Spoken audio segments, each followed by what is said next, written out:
This year, my December bullet journal theme is inspired by festive parties under starry skies. I'm using a touch of watercolor, lots of washi tape, and plenty of wrapping paper to make this theme come together.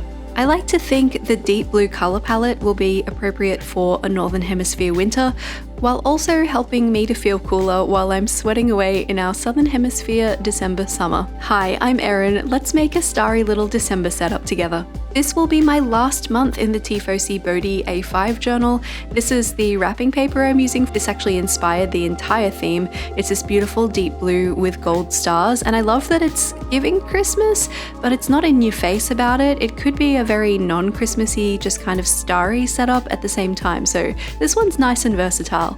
This is the second time in this journal that I'm using wrapping paper as the basis for a theme, and funnily enough last time it was also a blue and gold theme, but it looks completely different to this one. I wanted to really give this paper a moment, so I've torn it into kind of a diagonal line, and I'm going to have it cover most of my double page cover spread. I actually picked up this wrapping paper in store at a cheap shop, a dollar shop, a discount store, whatever you call those where you are, but I did find one really similar on Amazon, so I will link that one for you in the description. Speaking of which, as always, I will link to as many of the things I'm using in this video as I possibly can down in the description so you can get your hands on any of these items if you like what you're seeing.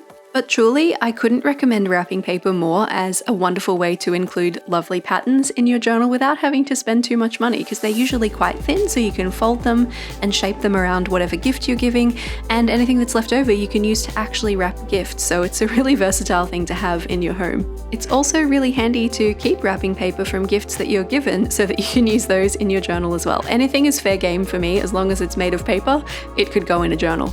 That said, sometimes wrapping paper comes in huge sheets of paper like the one I'm using here because it was on a roll, and I find that quite difficult to kind of get down into my journal because it's just so much bigger than your typical scrapbooking paper. So I did find that I fought with this a little bit. I really have to cut it down into more manageable chunks. I'm lettering my December heading directly onto some white sticker paper here because I knew I wanted to layer this over the top of that wrapping paper, and so it needed to be on a white background in order to be visible. Unfortunately, these scissors are really old, a bit rusty and not very effective, but my pretty scissors were confiscated by Singapore airport security, which is so fair, so unfortunately I'm in the market for some new pretty scissors. A friend of mine recently gave me a sample of a truly beautiful ink that I thought would be fantastic for this. It's a fountain pen ink from Ferris Wheel Press and it's called Celestial Soiree. It is the most beautiful deep blue with a glittery kind of sheen to it. And I thought I would give it a go in my Tom Studio Lumos Duo pen with the brush tip because I thought that if it worked, it would be really magical. Unfortunately, this is my first time trying a glitter or a shimmer ink in the Tom Studio pen, and the way their capillary action works, it just doesn't seem to be able to let the glitter through, so it's ending up just giving me the pigment of the ink, which is okay. It's still a really nice color, but it is such a beautiful, fantastical, shimmery ink. I'm a little bit sad that you don't get to see it in its full glory here because it is something special when it has all of its glitter to show off. I did give it a little test run before I jumped into the journal with this, so I knew it wasn't going to be as glittery as I'd hoped, and I did consider switching to a dip pen so that it would show off a more glittery version of this ink, but in the past when I've used an ink with a dip pen directly on the paper in this journal, it has bled through to the other side, and I didn't want to deal with that today, so I decided we'll just stick with the brush tip in the Tom Studio pen, and the color is plenty. What is really shiny though is this gold watercolor set from Kuretake. I'm using it with a tiny paintbrush just to add lots of little dots around the lettering in the top corner there. I've added "When it's dark, look for stars," and it made sense to continue the stars across from the wrapping paper kind of into that space. I'm also adding a few around the December lettering, which I've officially committed to the page and stuck down now. I've actually used two of the golds from that palette so that there's a little bit of color variation to give it a bit of interest on the page, and in my head this is where I was planning to leave the cover spread, but it did feel like it was lacking something for me. I wanted to keep things really simple this month, but it was just missing something, so I've dived into my stash and I recently used some different colors in these stickers in my reading journal. They're just perfect for this time of year. These are festoon lights and I picked these ones up from JOURNALSAY. You get 2 of each sticker in the pack, so I went through and grabbed the ones that don't have any leaves or any kind of like floral detail on them, and I'm using those almost as though they're a single string across the spread, so I'm just kind of positioning them next to each other so that it almost looks like they join together. If I'd known I was going to use these stickers this way on this spread, I maybe would have placed things a little differently, but it kind of just happened organically, and look at how shiny all of these elements are together. It's making me so happy. That's it for our cover spread. Let's turn the page and move on to the calendar spread, or the future log for the month of December. This is a really simplified setup for me. I have been exhausted since I got back from my holiday. I am really struggling to adjust to Australian time zones and also Australian weather. It's really hot. Since I have a pretty hectic to-do list at the moment, I wanted a setup that was going to be pretty quick and easy to do, that would also still be really cute, obviously, and tie into the festive season when there's lots of things to celebrate. And I think I've managed to strike that balance pretty well here. It's still definitely very simple, but the watercolor gives it a little bit of a pop with the shiny, shiny gold. And I do also like that this one doesn't scream Christmas, so it might still be applicable to you if you're not someone who celebrates Christmas. Honestly, it could even skew a little bit fantasy novel inspired, like tell me navy blue and stars isn't giving Night Court. Now that I'm thinking about that, I feel like there's a solid chance that this wrapping paper will show up again in the future in my reading journal. That seems likely. I've freehanded all of my calendar lines here with my paintbrush and my watercolor, and I'm quite shocked at how steady they turned out. I went very slowly to try and make these lines as straight as I could without being able to use a ruler, and without wanting to mask off the page and paint in the spaces. I wasn't feeling up for that, so I feel like this has turned out pretty well. I've opted for the Sakura Pigma Micron black fine liner in the 01 size to put the numbers for each day of the month of December down on top of the watercolor. They seem to be able to write on almost anything and still behave really well, so they're always my go-to for that. And I'm using the Tom Studio pen again to add the initial for each day of the week just above the calendar so I know where Monday is. Since December starts on a Sunday and finishes on a Tuesday, the calendar shape just naturally has these little pockets that I thought would be perfect to fill with some decoration, so I'm layering some PET and some washi tapes in those shapes. This clear PET tape with the gold stars is from JOURNALSAY, and I originally got this set of washi tapes from JOURNALSAY as well, but it has disappeared from their site, but I found it elsewhere, so I can still link it for you. And this last washi tape that I am unwrapping is from Daiso. I just found it very recently and thought, oh, that'll be perfect for what I have in mind for December, so here she is. Unfortunately, I can't link to that one though because Daiso don't have an online store.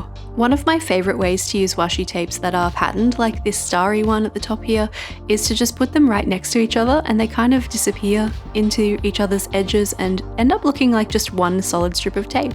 Even when the design doesn't perfectly match up, they still really give that impression, and that's really fun to me. In case you were wondering about the functional parts of this calendar layout, each of the planning spaces in my calendar are 4 dot grid spaces tall by 4 dot grid spaces wide, and I've added one more vertical space on top of each of those rows of the calendar so I had a dedicated space to put the number for each day of the month, because December tends to get really busy, so I didn't want to eat into any of my planning space if I could help it. If numbers spoken out loud mean nothing to you the way that they do for me, don't worry, I will put my grid spacing guide up on the screen once we've finished decorating this one, so you can take a screenshot in case you want to copy this layout for your own journal. This is one of those layouts where I knew what I wanted to use, but I hadn't worked out exactly how everything would fit together, and that actually made the process feel really meditative and mindful. Here's that grid spacing guide that I promised you in case you want to copy this layout for your own calendar. The pages I've been including in my journal for the past few months have been really serving me well, so I didn't want to deviate too much from that. When something's working for me, I tend to try not to mess it up by deviating from it. But I have changed this one up just a little bit. This is my goals and reflection spread. Usually these two share a page in my journal, but I'm giving the reflection section its own page this time because it is the end of the year, and I just feel like I'm going to have more reflective thoughts for December than I would for really any other month. It's just a natural point of the year for reflection. I also thought it might be fun to try and build a frame on my page out of washi tape, and that did work out pretty well, but I will be changing the size of the goal frame once I work out how big I want the reflection one to be. Originally I thought I would do a smaller one on the left and a bigger one on the right, but I changed my mind, as I do quite often. When I'm feeling especially lazy when it comes to my journal, that tends to be when I rely on washi tapes, and I really love a wide washi tape for that purpose, but I didn't have one that was going to do the trick for this particular color scheme, so I've ended up kind of stacking my washi tapes for this spread, and I'm not in love with it, to be totally honest. We're actually going to come back to this spread towards the end of the video and alter this a little bit because I think there's too much going on, and I don't like the placement of my frames. There's no kind of negative space above the frame before the decorative washi tape starts at the top, but there is at the bottom, and it's just a bit unbalanced. So don't worry, I am going to improve this, but I still don't think it's the strongest spread in the journal, even once I've made those changes at the end. But do you know what? Not every spread needs to be a work of art as long as it serves its purpose, and this will serve its purpose just fine, even before I make changes to it, so things to keep in mind. I feel like the names of these pages tell you enough about their purpose that you don't really need a rundown, but obviously the goals section is for any goals that I want to achieve specifically within December. They might relate back to beginning of the year goals, or they might just be their own standalone thing. They might be serious, or they might be kind of silly. I've left probably too much space, so I'll probably really space out my writing for that one, and the reflections will go on the right page, and that one I might need all of the room. When I'm not using the Tom Studio Lumos pen for my headings, I'm using this one. It's from ArtX, and it's one of their metallic paint markers. It's part of a set, and they're fantastic paint markers with a brush tip on the other end. Here's the grid spacing. Both of these pages are exactly the same, just FYI. We will come back and make it a little bit cuter, but for now let's carry on. Something that I'm finding using the watercolor for all of my functional elements this time is that I really need to start with that and then move on to decoration while it dries. I know you can use a hairdryer and things like that, but it is too hot to get a hairdryer out in my house right now, so stuff dries pretty quickly as it is. If you just look at the shapes I'm making with the watercolor on this left page, it may not make too much sense, but I promise in context it actually makes all of the sense. This is going to be a habit tracker page. So that wonky box kind of shape is actually the shape of the December calendar if you were to take the 30th and the 31st, which are a Monday and a Tuesday, and wrap them around to the top line so they share a row with the first on a Sunday. And I promise they will look much more like calendars once I add numbers. Also, the floating box above each of those, the skinny horizontal box, that's where I'm going to write the name of each habit that I want to track, but I haven't decided on those just yet because it is still obviously mid-November at the time I'm setting this up. So I don't totally know yet which habits I want to be tracking through December.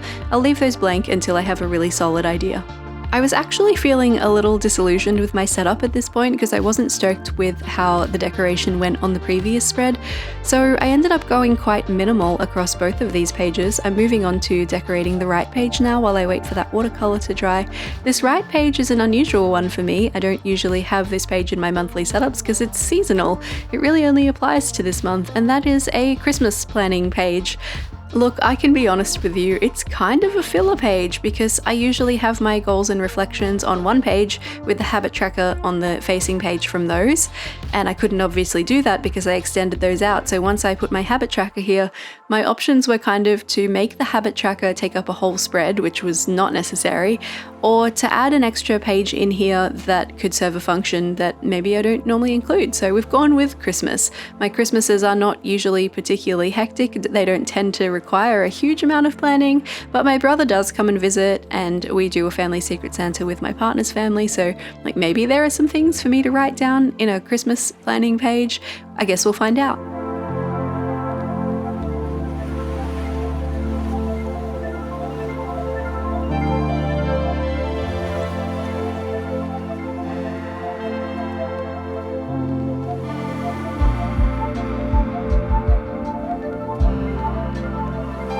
I am going all the way back to basics with the way I decorate this habit tracker page because I'm literally just going to put 2 strips of thin washi tape, the stars at the top and the tiny stars at the bottom, add the heading on there with my paint marker, and that's it for the habit page until I actually get to using it. I wasn't totally sure how I wanted to set up the Christmas page. I had decorated it, but I wasn't sure from there. I've ended up just grabbing my watercolor again and matching the size of a box that I'm painting here to go with the size of the habit trackers on the facing page so that things would look nice and cohesive, really look like they go together, and I think it worked. For most of the year in my journal, I'm kind of a maximalist, but for this one, I feel like going minimal was the right choice. The gold watercolor is looking a little streaky, but I don't mind it. I think it's okay. Once it has text over it, you won't even notice it. Here's the grid spacing. Let's move on to my content planner, which is an absolutely essential spread for me. I really liked the concept of the way I did this spread last month, where I had spaces for just the days that I publish YouTube videos, or aim to. It's been a little loose lately, but then I used post-its so I could move them around and change the order of the videos that I was planning to post based on when stuff was ready and how much work things were going to take and whether or not they had sponsorships attached and things like that. I liked the concept, but I didn't like the order of the days. The way I placed them didn't feel quite logical to my brain, so I'm switching that up this time. I'm using my gold watercolor again to add the box for each of the days that I would publish a video. I try to do 2 a week. Most of the time I succeed, but not always. And I guess the watercolor gold that's at the top of the palette, as it is oriented on the screen at the moment, is my favorite because I noticed I was starting to run low. I hit the bottom of the pan on that one, so I thought I'd alternate it. It really doesn't show up that much on camera, but I'm using a different color, a more champagne-y gold, for every second box on these rows, just so that they look a little bit different and to conserve some of my favorite gold as well. Typically, I try to post on Tuesday night/Wednesday mornings, my Australian time, and also on Friday evenings. And so I wanted to have boxes for the Tuesdays and boxes for the Fridays. And the last one here is just an extra rogue Tuesday that the Friday will fall into January, so I don't need to have that one here. Let's decorate around those boxes while that watercolor dries down. I'm planning to use the post-it system again, and I'm going to take some black post-its that I have, which means I'll have to write on them with paint markers or gel pens. That's okay, I'm alright with that. They're also a standard size for post-it notes, so I'm going to need to cut them down to fit in the boxes that I've made, but I think it's all going to come together and be worth it in the end. I also put the wrong date on one of the boxes last month, and I was vehement that I wasn't going to do that again, and then guess what? I kind of have. So I'm doing Tuesdays on the left and Fridays on the right. Last time I had this oriented vertically, so it was Tuesday on the top and Friday underneath. Didn't love that, so I'm switching it up. But I'm writing Tuesday and Friday over here, all well and good, and then on the last one, for some reason, I've written Friday, and that's definitely a Tuesday. Friday doesn't come before Tuesday in the sequence of days, so that was silly of me. I didn't realize until I was editing the video together, so I haven't corrected that one. If it bothers you, don't worry, I will find a way to fix it. I'll probably just watercolor over the top of that lettering and go again. Let's get all of the post-its ready so that they're the right size and I can start planning straight away. When I got this little straight edge cutting tool, I really didn't expect to use it as much as I do, but it is a really frequently used item in my collection. Especially when it comes to sort of small scale bulk cutting like this, it comes in really handy to get a bunch of stuff that's all the same size. Here's the grid spacing. Which means we've only got one spread left, my weekly spread, to set up for this video, and some little tweaks to make sure that I actually like the theme, because if I like the theme, I'm more likely to use it. I love a vertical box layout for my weekly spreads. This is where I spend most of my time in my journal, where I write down daily to-do lists and event reminders and birthdays and anniversaries, everything. The dog's breakfast, it all goes on my weekly spread, and this is where I do all of my living. So I like to have a decent amount of space to plan. I find a vertical layout works best for me as far as making lists, and I've kind of put a twist this time on some layouts that I do frequently and arranged the boxes in a way that I've never done them before. So technically this is a brand new weekly for me. It's still 7 vertically oriented boxes just across 2 pages across a full spread, and I've definitely done that before, but I've never done like a 3, 2 and 2 orientation of them, so that worked out really well and left me some space on the right and left sides of the spread to add some pretty. Usually I really like the look of 2 washi tapes right up next to each other, and the PET tape that's under these ones has a really low visual weight, so I'm okay with layering it and having it next to things.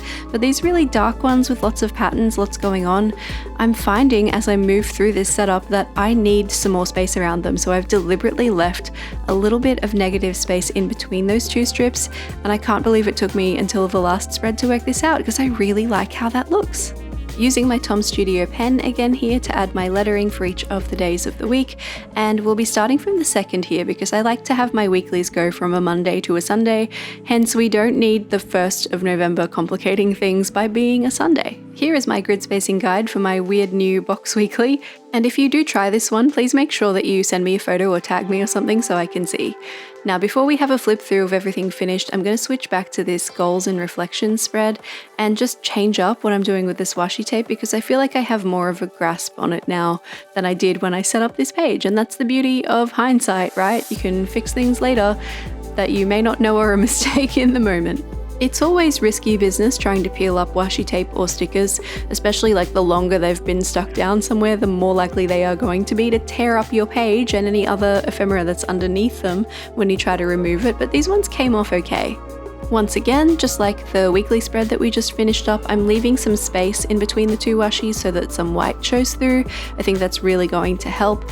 And also having a bit of white space between the washi tape that is making the frame for the goals and reflection section and the washi tape that is decorating just above that. I think that little tiny gap just really helps so much. I also completely forgot to add a heading to my content planner page, and I hadn't realized that until after I'd already shot the flip through at the end, so here's the flip through without the content header. Just know that I have done it. And there's December, and the more I look at it, the more I really like this theme. Hopefully it's given you some dark December inspiration, especially if you're finding yourself a little bit time poor at the moment like me.